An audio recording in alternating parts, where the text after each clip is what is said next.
Hello and welcome to yet another Hashashin Awakening guide. This time it's a PvP guide, a full-on PvP guide, not like the previous one. I would like to quickly just start off by talking about the state of Hashashin, because that's the question a lot of people seem to be asking. Should they go Awakening or Succession? Doesn't really matter, it's really just preference based. I think Succession pulls a tiny bit more trash in Sakuraya right now, but that shouldn't really be too relevant right now. Just play whatever you want, it doesn't really matter for Hashashin. Now, Awaken Hashashin's abilities differ depending on if you do large scale or small scale. In small scale, I believe it's one of the best classes in the game, mainly in 1v1s.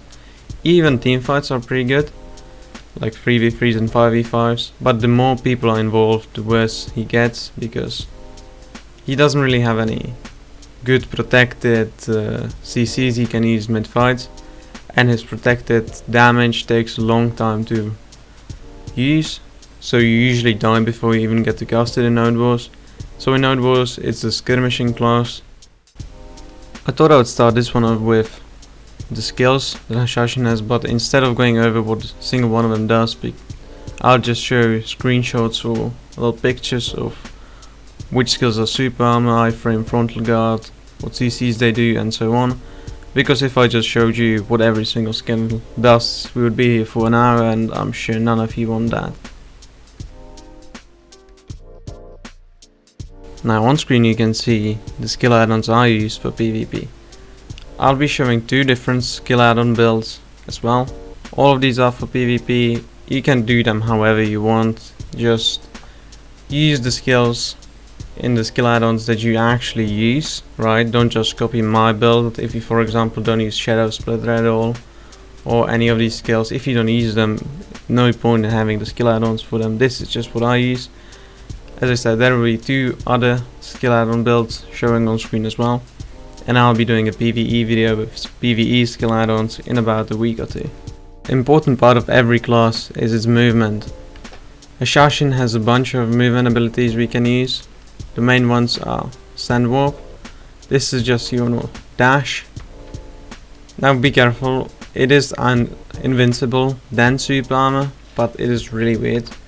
There is a sort of startup animation if you're not moving, and you can get grabbed in that, and at the end you can get CC'd as well. It might just be very prone to desync or something, but I've noticed I am getting knocked down in this very consistently. Only the part where you actually can't see the Hashashin, that's where you're always safe. Now another Hashashin Awakening movement ability is Paradise Surge, and its flow way of R. And this is how it looks like if you use it normally. You can see it has a very slow startup animation. This is super armor, by the way, but you get this little effect.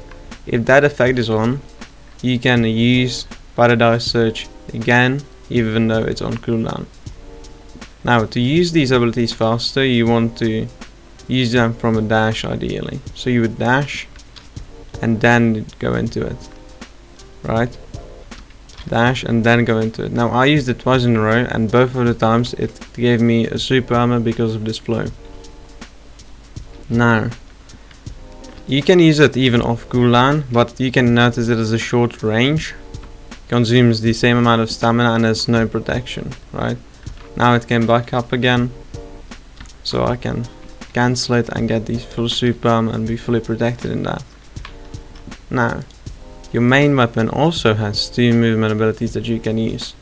The Tail Cutter, I don't have these maxed because they're not really that useful maxed once you get your Awakening, but they still do a lot of damage, so if you do have the skill points, max them out. Tail Cutter and Holiday Assault. Now these are both super armor. This one doesn't linger, that is WF input, but the other one, Holiday Assault, now Tail Cutter, this one does have a lingering super armor until you start getting back up. So sorry, this is lingered, now you're not protected. So those are really useful, but you won't be using them that much because it's sort of hard to get into main weapon while staying protected. One of the ways you can do it is descent and keep holding right mouse button right after you do the descent to go into tail cutter immediately. Same thing with Val's breath or quicksand. Right. The problem with quicksand though is it takes ages to complete, and the only way to cancel this dash, which puts you back into your awakening. You have to use all of these from your hotbar. Now going to awakening from pre-awakening is really easy. You literally just dash. If that isn't something you like, you can also hotbar Attribution. Also, Retribution is also a skill that you can cancel with your dash. Really useful. It's so much faster, but you need to dash back, right? And that is a frontal guard.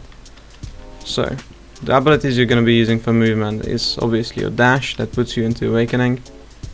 Then you will be cancelling your WF in awakening, Paradise Surge with the dash, and you can the flow of the Paradise Surge, the way of Al, can be also cancelled with the Paradise Surge. So you can just do 2 in a row, or you can just do this. In main weapon, if you ever find yourself in there, you'll be using your block if you're far away from your enemy and you know you're safe 100%. Then you're gonna be using Holiday Assault and and tail cutter. Tail cutter, which lingers until you stand up. You can also do stuff like holding Hourglass and then whiffing it by looking away from the opponent. That is a super armor. Frontal guard, and then invincible when you up in the air, invisible. If you know you'll be safe, or at least hope you'll be safe, and you need to switch to pre-awakened fast, you can do dash into left mouse button and then just do Holiday Assault or tail cutter right after that, which you will be unprotected just in the part where you do the left LMB, but that's pretty short. So if you're far away from your enemy and they don't have any ranged CCs they might want to throw at you, you're fine. And it's a real nice way to transition into an Hourglass, because it casts it instantly and after Holiday Assault, as you just saw. Now, you already know how to move around your opponent, but you still don't know how to CC them. There are multiple ways to CC your opponent, and all of them are pretty damn good. Now, our grab.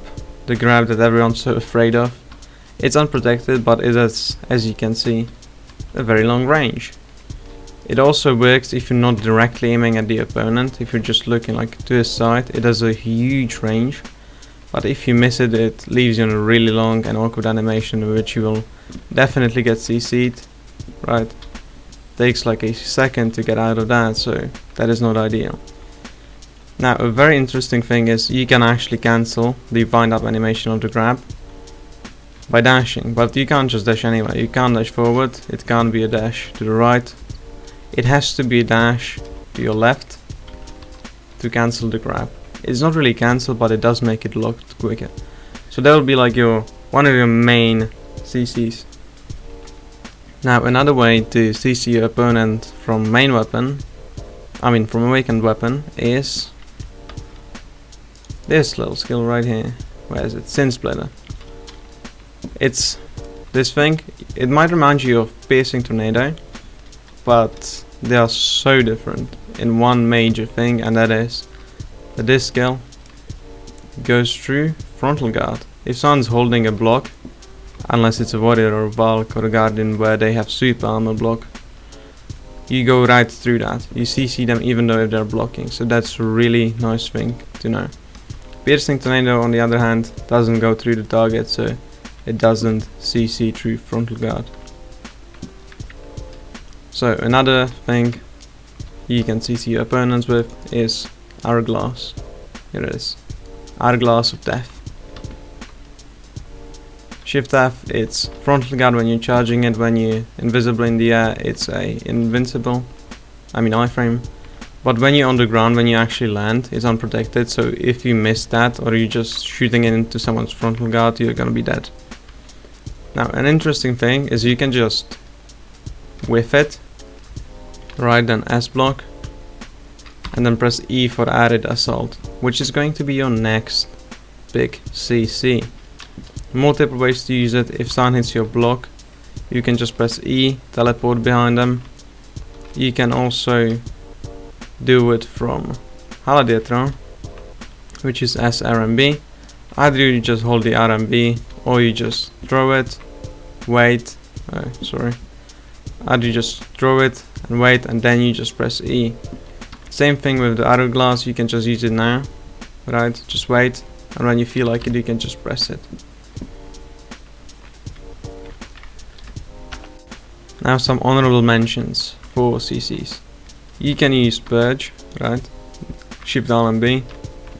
It isn't really good because, as you can see, it takes a long time to charge and doesn't have a big range. But what you can do is midway you can dash and change direction of where it's gonna go. So that can trick your opponents. Wouldn't really advise it though. You can also get a cheeky what's the skill called? Collapse.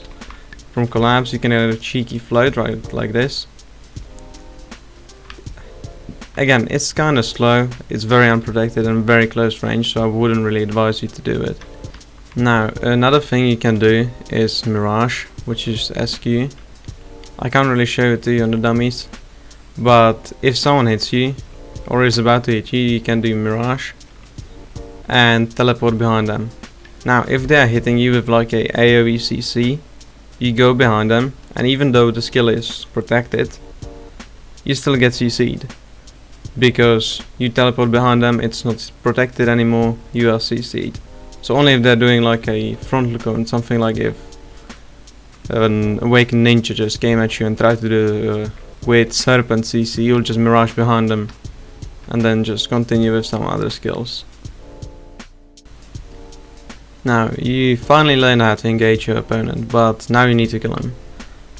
My favorite combo is a combo that works from any CC. Anything works. Some CCs are obviously better for it than others, but doesn't really matter which one you use. And it goes something like this. So you do any CC and follow up with this combination of skills.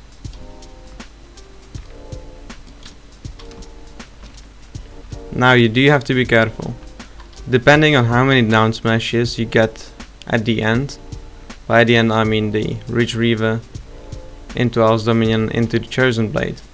That can give you a lot of down smashes, but it's obviously RNG, so you have to be careful with how many. If you start your opponent getting up, you can just dash out of there and you try to CC him again, but you have to be careful with that, because you will get CC'd if you just keep on doing the combo even though he's getting up. But you might get lucky with down smashes and use all of those skills. That is one of the biggest damage combos I have seen anyone do. Now, there is one CC with which I like to do a different combo. It does way less damage, but it's with Collapse. With Collapse you would want to do something like this.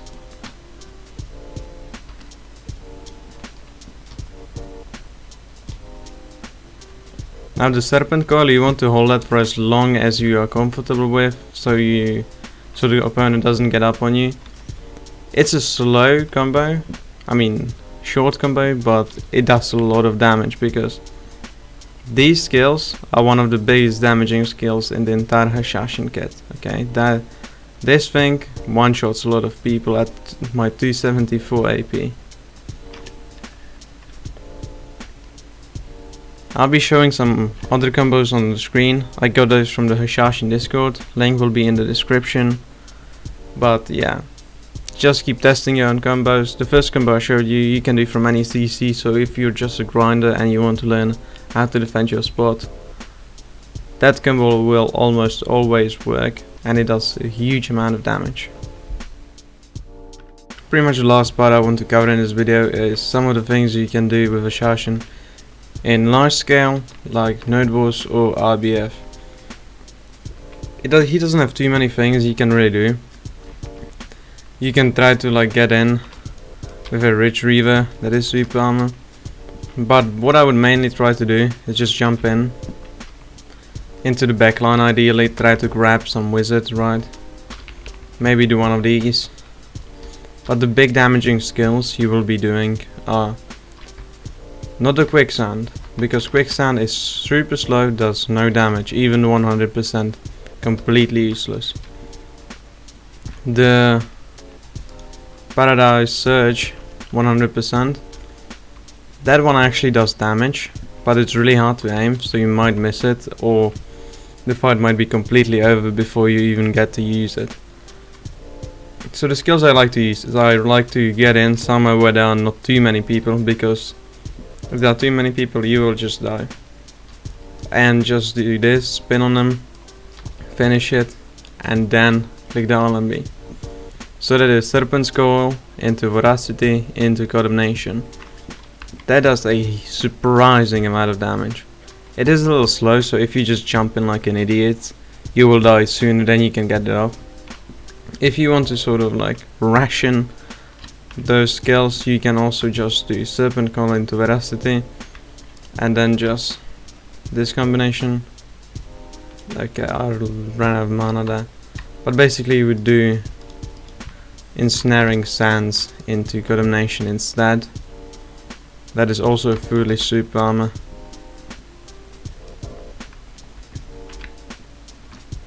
Right, you can use this, because if you have this skill, the Flow Sand Prison, it's a really good debuff, right?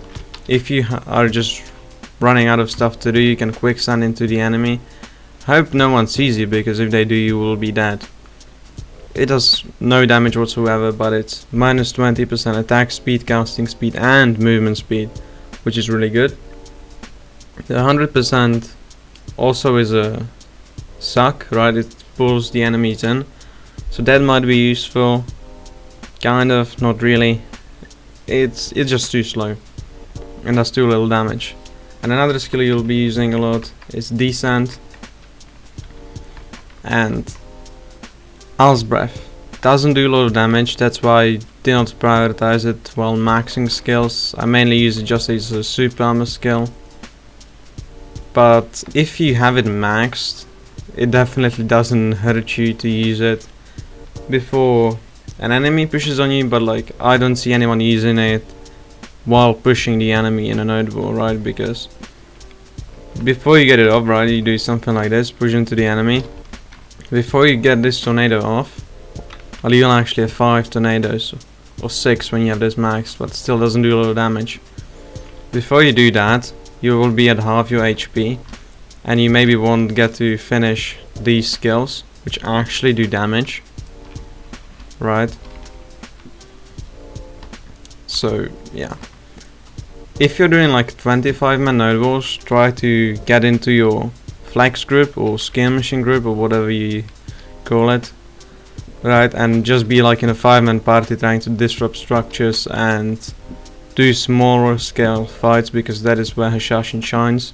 The last thing I want to touch on is the way how to gear your Hashashin, right? Mainly DP. I mean, AP is very obvious, you just want more. At a certain point, right, when you reach like a 281 AP with Nuba, I would say you want to try looking into maybe getting some more pen RCEs to get some more accuracy, or Dead Dawns or whatever, right? Because right now a lot of people are running evasion. Even though Hashashin is really good against evasion, more accuracy never hurts, and the brackets, the good brackets end after 269 AP, right? So getting more accuracy always helps. But mainly I wanted to talk about DP. From the testing I've done global, and from what I've been hearing from a lot of people, and even like logically looking at this, the class has insane evasion. Where is the evasion one? Yeah, this class is an insane evasion buff, right? All of these are his evasion buff, so he very obviously works better with evasion rather than DR. If you are just starting out, maybe getting Urugons is not a bad idea, because evasion is really bad at lower levels. But I would switch to evasion as soon as you reach as low as 600 evasion. Ideally you would have 650, 700 evasion, but once you reach 600 evasion, I think it starts being better than DR on Hashashin. It's still bad, right? The class isn't tanky. It's very squishy until you stack a lot of evasion. But I think at 600 evasion is better than the add on Hashashin. Thank you for watching the video. I'll put all the resources I used to make this video down in the description. That'll be the Hashashin Awakening document, the BDOcombat.com website and the Hashashin Discord. If you have any questions, ask me in the comments down below. Subscribe and like the video if you liked it. I'll be making more Hashashin videos. The next one coming is probably going to be a PvE guide. That's gonna come out in, I hope, 1 to 2 weeks, depending on how fast I get to know the class in PvE. And yeah, stay tuned for that, and see you then.